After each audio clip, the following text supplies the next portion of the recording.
Hello friends, this is the next video lecture for the chapter Current Electricity. Myself Varsha Santosh Mahalle from SR Patil Junior College Akola. Students, here in this video I will explain the answers of questions that are given in your exercise. Here in your exercise, this is your question number 2, which is answer in brief, and there are the 9 questions that you have to write the very answers in very short. Some questions will be asked for 1 mark and some questions will be asked for 2 marks. And after that, from this question number 3, see here the question number 3, question number 4, question number 5, 6, 7, question number 7 and question number 8. These are the theoretical questions that may be asked for 3 marks. ये 3 marks के question है जो हमने video में explain किए हैं.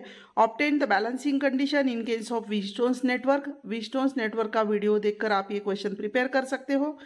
Then the next 2 questions are on meter bridge. Explain with a neat circuit diagram how you will determine the unknown resistance by using a meter bridge. Then describe Kelvin's method to determine resistance of galvanometer by using a meter bridge. These 2 questions are on meter bridge. And the next 3 questions, that is question number 6, 7 and 8, that are on potentiometer.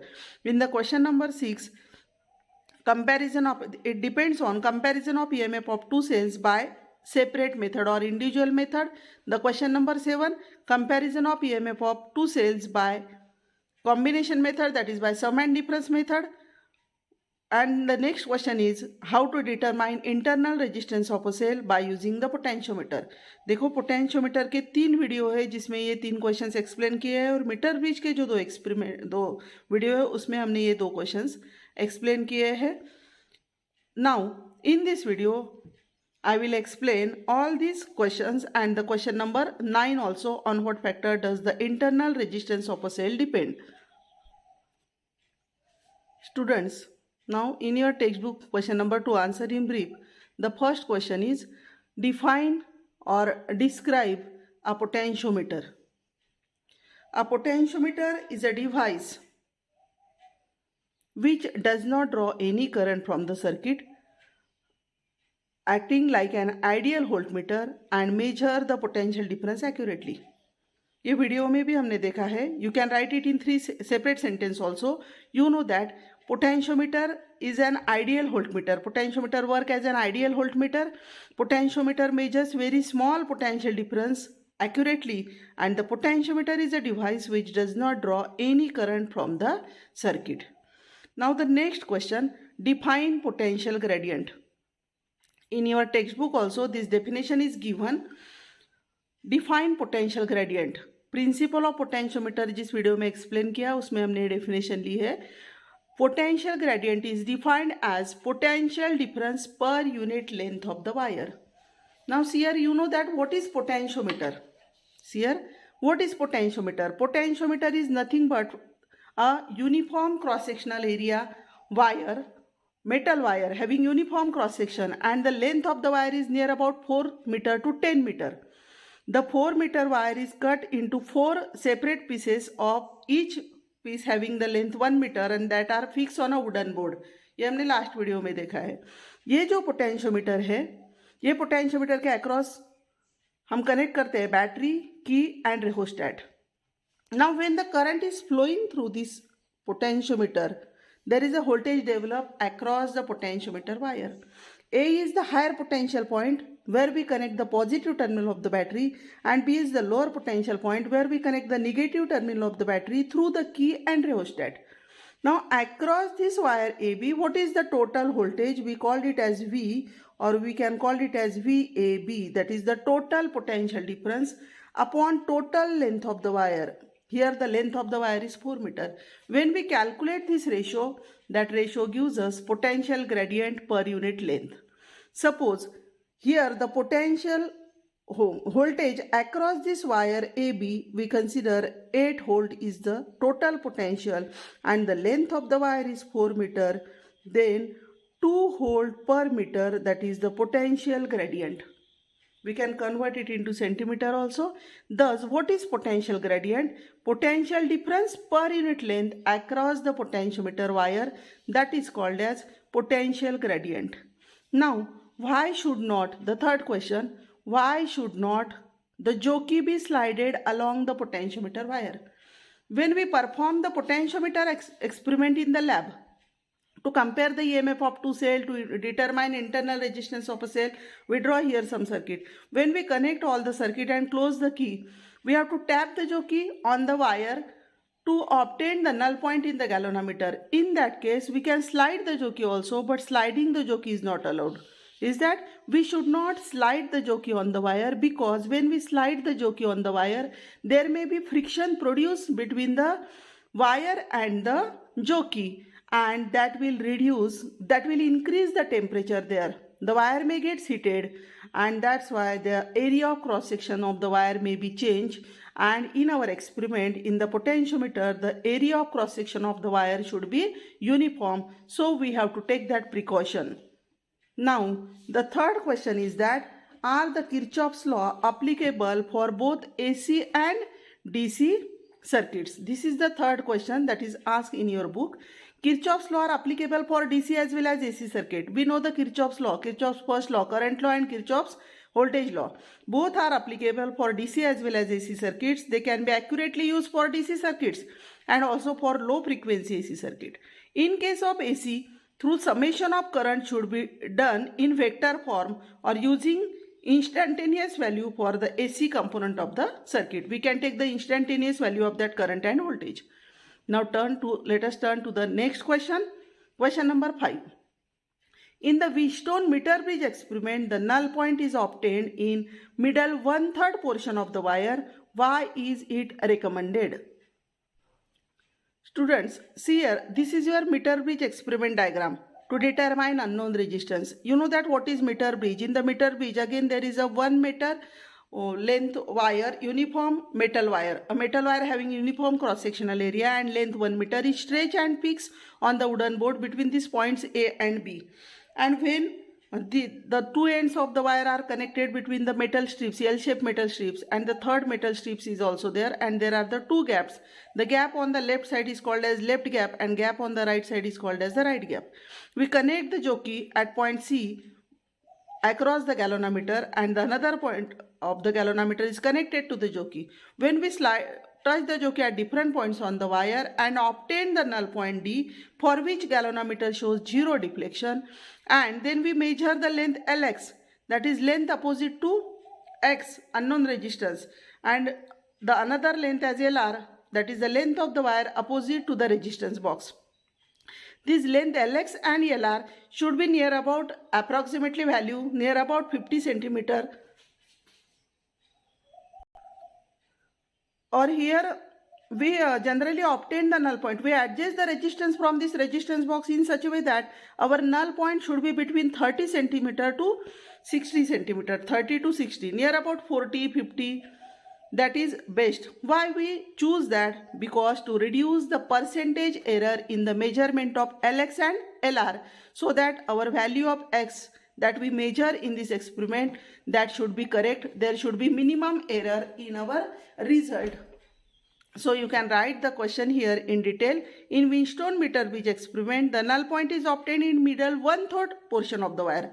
1/3 portion of the wire between 33 centimeter and 66 centimeter, so that percentage error in the measurement of Lx and Lr are minimum and the nearly the same. जो error हम Lx में होगा वही error अगर Lr में होगा, और हम रेशो लेते हैं Lx upon Lr, that due to that ratio the error will be cancelled and we will get the correct result. Now the next question is, state any two sources of error in meter bridge experiment, explain how they can be minimized. The error in the measurement of meter bridge experiments and errors are also given in your book. In your textbook, see, you can see this violet box here. There are the sources of errors and how to minimize that error that are given in your textbook also. You can read it carefully there.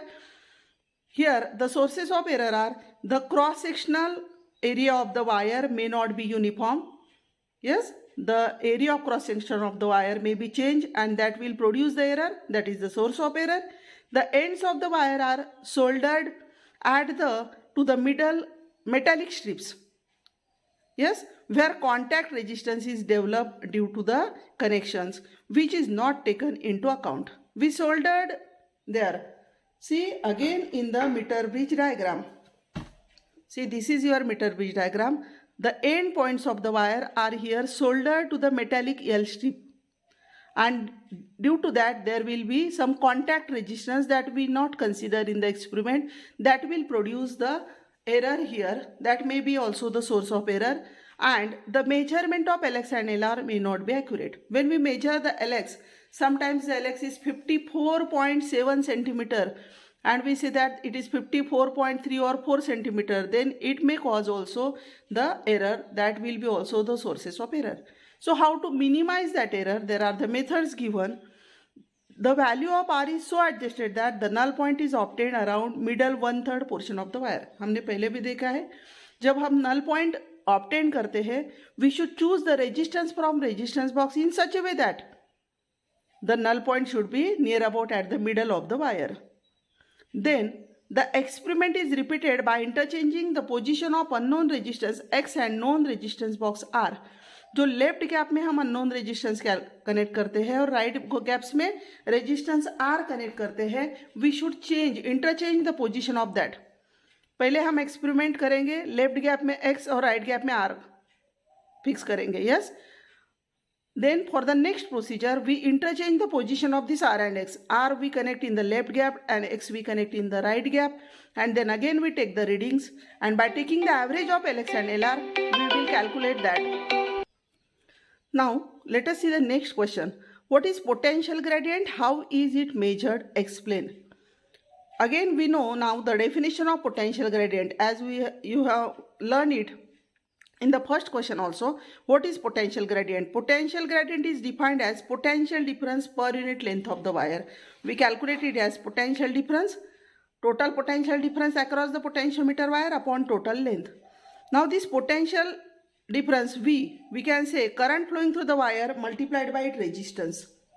Here suppose I is the current flowing through the wire and total resistance of the wire is R. And suppose this cell have some internal resistance R and its EMF is E. We can measure the current. Is that? We can measure, as we know, E is equal to voltage is equal to current into resistance, E is equal to I into R. We can say current I is equal to E upon R plus R. That is the internal resistance of this cell. The value of this current is EMF of the cell upon the total resistance, that is the resistance of total wire, and the internal resistance of the cell. That will give us the current. Now when we take the value V, we can say V is equal to I into R. Now here I is E upon R plus R and multiplied by R. That gives us V, and divided by L we will get the potential gradient. Here again we explain, suppose where V is the potential difference, we get the formula V upon L, that is E into R upon L into R plus R. How we get that? See here, L is the length of the wire and V is the voltage, total voltage. Current through the potentiometer wire हमने explain किया है. Current we can calculate as I is equal to E upon R plus R, and we know the potential difference across the wire V is equal to IR. We can put V is equal to the value of I, E upon R plus R into R. Then the potential difference per unit length of the wire V upon L is equal to, by putting the value of V and multiplied by L, E into R upon L into R plus R. That gives us the potential gradient. Thus we can calculate the potential gradient by measuring the length of the wire, by taking the length of the wire, the EMF of the cell, and the total resistance of the wire and internal resistance of the cell. On all these factors, the potential gradient is depend. When E remains constant, we know that R and small r are also constant, and therefore we can say V upon L is constant. That is also called as the potential gradient. That is the principle of potentiometer. We can say V is directly proportional to L. That is the principle of potentiometer. Again there is a short question. See question number 8. On which factor does the potential gradient of the wire depend? हमने देखा है ये potential gradient का formula है. We can say that the potential gradient of the wire depends upon the potential difference between 2 points on the wire. That is, it depends on the EMF of the cell the potential difference between the end points of the wire between AB and the length of the wire between the 2 points. If we increase the length of the wire in the potentiometer, see here, L is the length of the wire. अगर 8 volt potential difference जो है वो constant रखा और length of the wire 4 metre की जगह हमने 8 metre लिया, 10 मीटर लिया, लेंथ इंक्रीज किया, तो क्या होगा? द पोटेंशियल डिफरेंस में भी decrease. Is that? Now the next question is, why is potentiometer preferred over a voltmeter for measuring EMF? You will learn it in the video when I explain the advantages of potentiometer over a voltmeter. Here I will explain again now. The potentiometer is more sensitive than a voltmeter. A potentiometer can be used to measure a potential difference as well as an EMF of a cell. We know that. A voltmeter always measures terminal potential difference, and as it draws some current, it cannot be used to measure an EMF of a cell. Measurement of potential difference or EMF of a cell is very accurate in the case of potentiometer. A very small potential difference of the order of 10 to the power minus 6 volt. See, such a small voltage can be measured with the help of potentiometer, and the least count of potentiometer is much better as compared to that of voltmeter.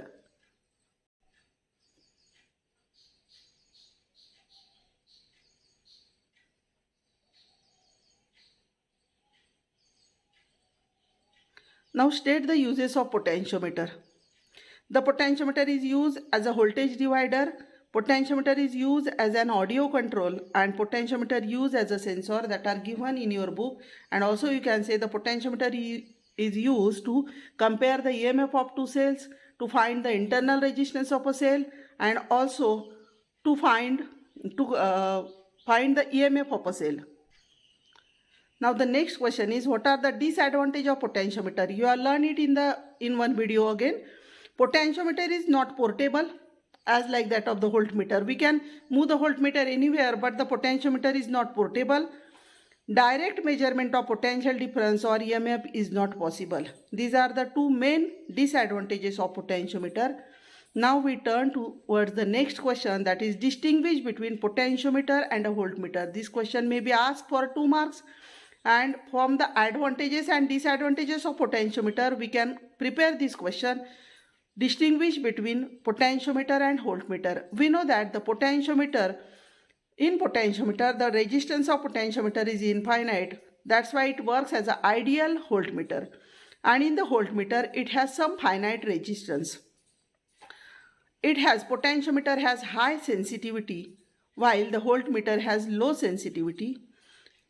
It can measure the potential difference. It measures EMF as well as terminal potential difference, but the voltmeter measures only potential difference. Potentiometer is more accurate and voltmeter is less accurate. The next difference is, it is not portable. This is very important difference, and the voltmeter is portable due to its small size. Now what is the next difference?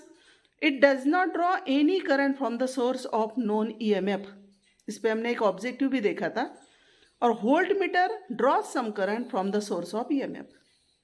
And the last difference is, it does not give direct reading, and here it gives the direct reading. These are the difference point of the voltmeter and potentiometer and voltmeter. That question may be asked for the 2 marks. Now the next question. What will be the effect on the position of zero deflection if only the current flowing through the potentiometer wire is increase or decrease? Very important question is that. Some objective may be set on these questions. Again, I show you the diagram of potentiometer. What is asked in question? What is the effect on the zero deflection point, that is the null deflection point, if we increase the current through the wire or decrease the current through the wire? See here. When we use the potentiometer, we have to connect battery key and rheostat across it so that the current will flow through the wire. When we increase the current through the wire, means we increase the voltage EMF of the wire, then we can increase the current flowing through the wire. When we increase the current flowing through the wire, the voltage across the wire VAB may be increased due to the increase in value of current, because we know that according to Ohm's law, voltage is equal to current into resistance. And when we measure, increase the current, the voltage across the wire will increase. That will increase the potential gradient. See here, and when we reduce the current, the potential gradient may be reduced. So what is the effect? I explain here. On increasing the current, the potential gradient will increase. Hence, the position of zero deflection will occur at a shorter length. When we increase the current, the potential gradient will increase, and when we compare the EMF of the cell, the null point will be obtained on the shorter length. And if we decrease the current, is that the potential gradient will decrease, hence the position of zero deflection will occur at a longer length. Now, what is the next question? On what factor does the internal resistance of a cell depend? We know that internal resistance of a cell, that is the resistance offered by the cell to the flow of current, opposition offered by the cell to the flow of current through it. Means when the current flow internally through the cell, the resistance offered by the cell to it, that is the internal resistance. The internal resistance of a cell depends upon nature of electrolyte, nature of electrodes, distance between electrodes, and the area of electrodes dipping in the electrolyte. Students, I have explained here all the 1 marks and 2 marks possible questions that are given in your exercise for your board exam, as well as by understanding these questions you can solve the many objectives. So observe the video very carefully and try to understand the concept. Thank you.